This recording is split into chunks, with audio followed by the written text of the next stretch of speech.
How do you do? My name is Larry, and I am a member of the Literary Gladiators.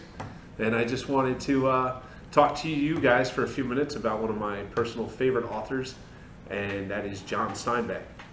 Let's see, I was introduced to John Steinbeck, as probably many people were back in high school.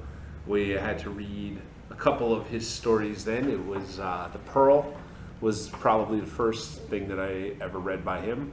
And of course, that's a great short story. And then my sophomore year of high school, we read Of Mice and Men, which of course introduces you to the iconic kind of portrait of what John Steinbeck represents to a lot of people, characterized by, of course, the traumatic ending, which is something that he's probably very well known for from that work and from some others as well.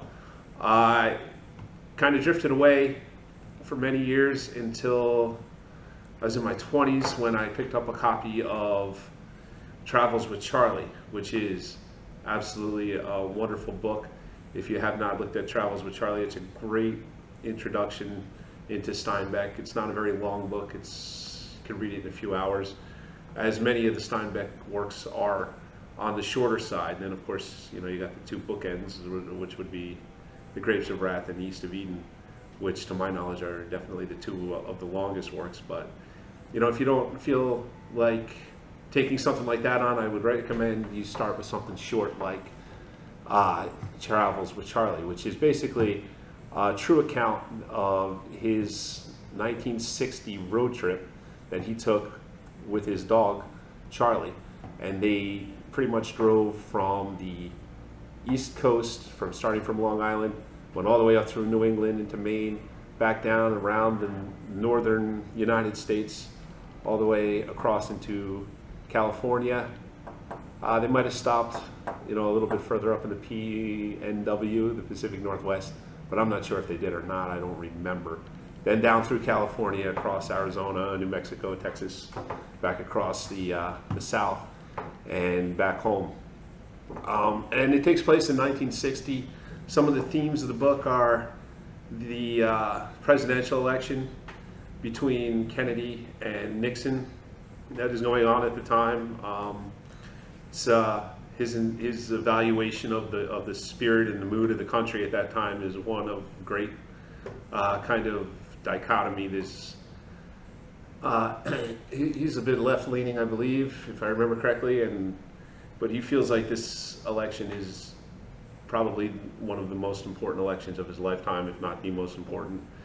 And he writes about how the election is kind of just weighing over the nation.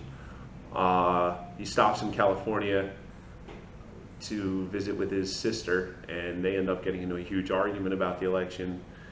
And on the return trip, he writes about his travel through the South and an incident that he observes somewhere, I believe in Alabama, where the civil rights movement was really just getting ready to boil over down there.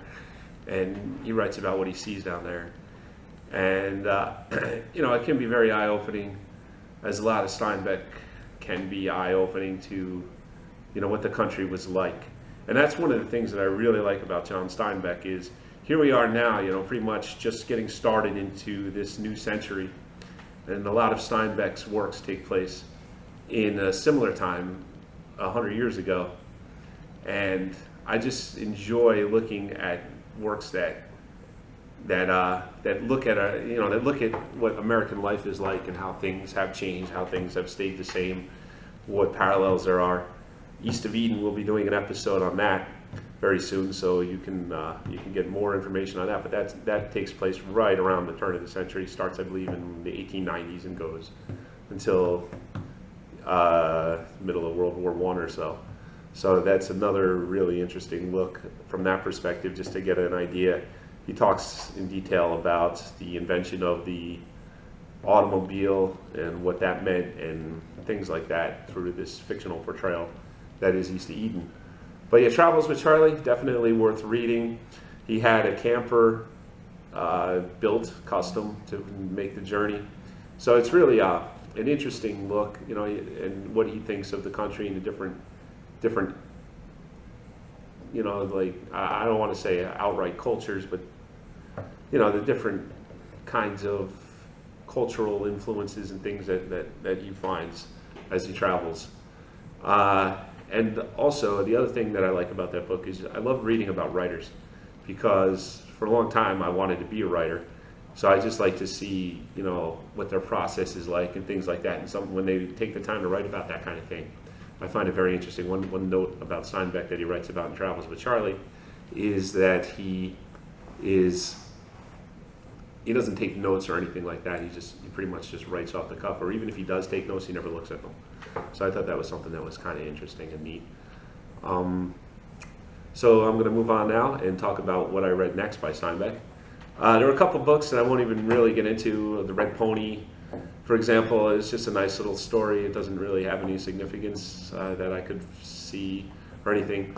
But after that was probably Cannery Row and Tortilla Flat. I'll put those two together because thematically they're very similar. And they're also both very short works. You could read in a couple hours either one of those.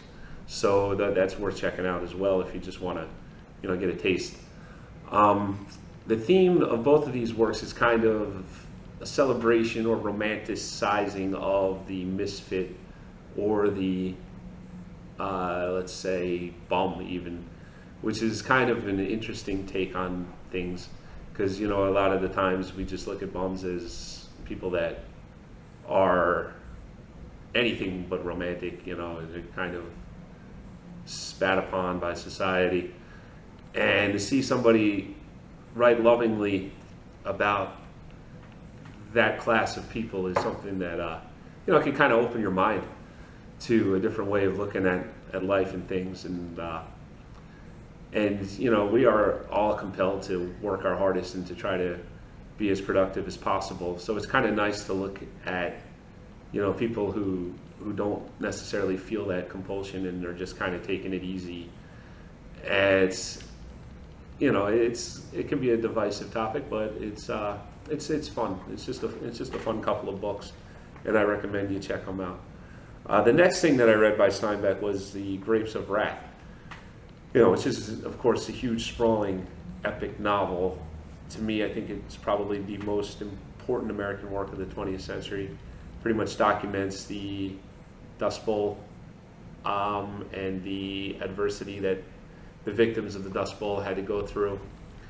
You can run a lot of parallels between that work and contemporary politics, where California could represent the United States and the Dust Bowl states would be like Mexico, and how people are exploited because if you read the book, you'll see how the Californians treated the flood of people that came into their state to work, and basically were able to pay them next to nothing because the people that were coming there were so poor and desperate that they had no choice but to accept whatever salary was offered them, because if they didn't, there were 10 people behind them that surely would. So it's a very interesting look at an ugly part of American history that is definitely has a bias to it, the way Steinbeck writes it. He writes it from the perspective of the